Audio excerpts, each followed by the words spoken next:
When you think of Swedish death cleaning, do you think it's something that only benefits others after you pass, that you spend years decluttering your home, not for yourself, but for others? Yeah, that's what I thought too. But after we had to scramble to bring my father-in-law home from the hospital, we had 7 days to clean out their home and get it ready for him. After he came home, and in the 2 years since we've done that process, I now have a new understanding of Swedish death cleaning. It really is about improving your life so that you can live a healthier, more peaceful life today. If you're new here, hi, I'm Vicki. I've spent 30 plus years working in healthcare administration and what feels like a lifetime as a family caregiver. And I use that experience to help midlifers plan for the life and emotional aspects of aging so that they can age on their terms, not just the terms of their retirement plan. So now I want to share with you 4 ways that Swedish Death Cleaning changed my in-laws' lives. Number 1, it improved the quality of the air they breathe. I've done a lot of videos on Swedish Death Cleaning, but just to go back to it, my mother-in-law had allergies, or so she thought. She had a lot of allergies. And once Michael took over and exercised a medical power of attorney, he discovered that she had been getting monthly allergy shots for 35 years. And I'll never forget when she was very, very upset when he says, "No, Mom, no one should be getting shots that long. I'm not taking you anymore. Obviously, they don't work." That conversation happened before we decluttered their home. And that was when they had lost their driver's license and he had to chauffeur them everywhere. So when he refused to take her, she couldn't get them. But after we decluttered their home, we noticed there was no more sneezing. There was no more drippy eyes and coughing, and the allergy symptoms all went away because they were really part of the clutter. The 6 decades of every check they've ever written, every tax return they'd ever had, every birthday card, Christmas card that they had been saving. Once we got all of that paper clutter out of there, it completely cleared up the air quality in that house and the allergies went away. Number 2, it improved their ability to navigate their home with their new mobility devices. Again, we didn't know what we didn't know then about their condition, but we would go over and we would visit and the house looked clean. And that was because we didn't look in certain rooms. So in the living room and the kitchen and the dining room, great. But once we had to open doors and start to declutter to bring my father-in-law home, oh my goodness, there was stuff on floors, down hallways that we never walked down. And we came to find out it was because that was the best they could do.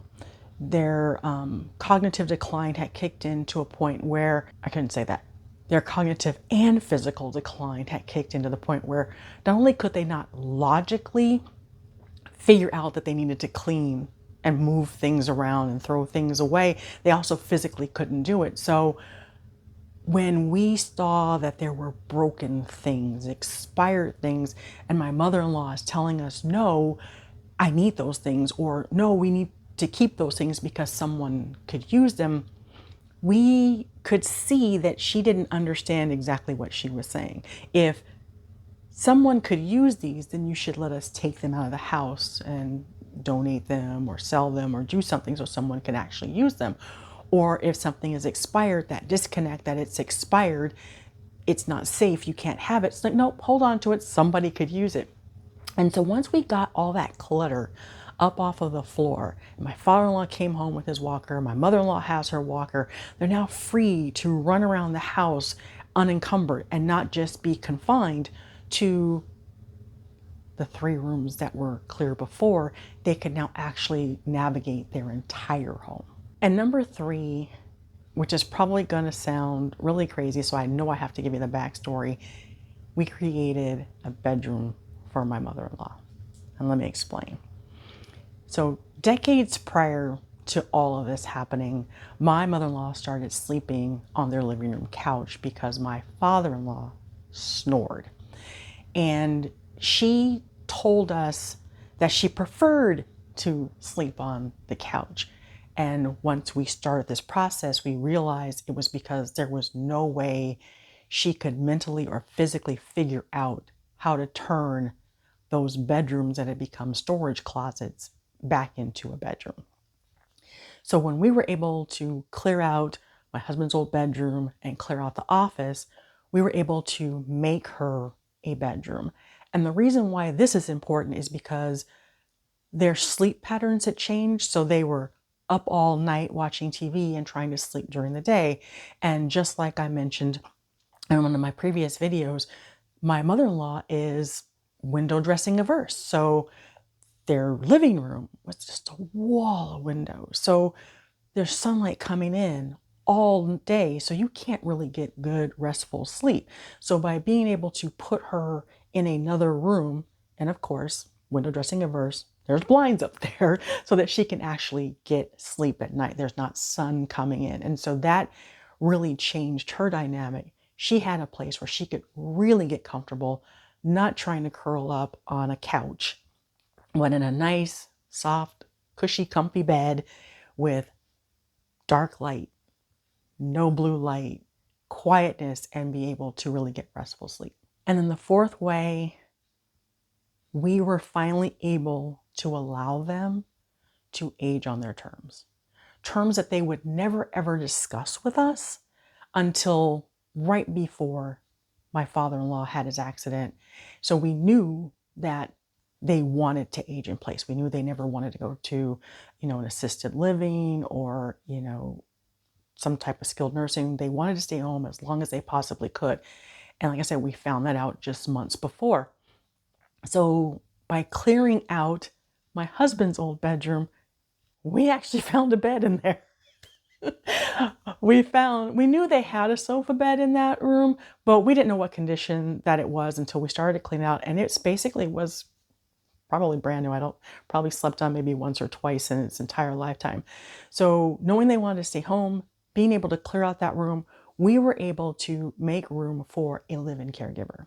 Someone who could come in and allow them to stay in their home, because there was no way any of us could move in with them. There wasn't enough room. And also, if we did move in with them at the time, we're still working. So we would be leaving them alone, which we couldn't do anymore. So clearing out that space, making room for a live-in caregiver, we finally made it possible for them to age on their terms, in their home, surrounded by their stuff, surrounded by their people, which makes having a condition that takes away your memory easier because we can be around them all the time and they're not surrounded by strangers, which triggers that paranoia or that anxiety because they're now surrounded by people they don't know. So I am a card carrying benefits of Swedish Death Cleaning person now to the end. So I hope that by sharing our positive experience with Swedish Death Cleaning, it will give you a different light on it's not that you're doing it for others. And it's really not about clearing out all of your prized possessions. It's really just about making your home safer and getting it aligned so that it can work with you as you age, as you get older. And I know I'm going to get comments that I ain't doing that. I ain't getting rid of my stuff. So I'm going to leave you with this one question, and I'm going to set the backstory. If you were in the same situation and you were about to be discharged to home, is your home in a condition to greet you and to support your recovery? And if the answer is no, what's one thing you can do today to get it closer to being able to welcome you home? If you've ever tried Swedish Death Cleaning, please leave your thoughts, your tips to help others in their quest to figure out if they can get started or if they should get started. And if you've had some negative experiences, please share that too. And I'm going to share a link to my friend Dana Findwell's page. She has been on this decluttering thing. She's got some great tips, some great videos that shows her thought process around how she's decluttering and getting her home ready, because like me, she had to do a lot of decluttering to help her mother when she was a caregiver to her mom. And I think these insights will kind of help you all see you don't do this for others, you do it for yourself. If you made it this far with me, thank you so much for watching. If you found this helpful, please give it a like, share it with someone who may need to hear this message. And if you haven't subscribed to the channel already, please hit that like button. Costs you nothing, but it tells me you are ready to join the movement to age on your terms. See you in the next video.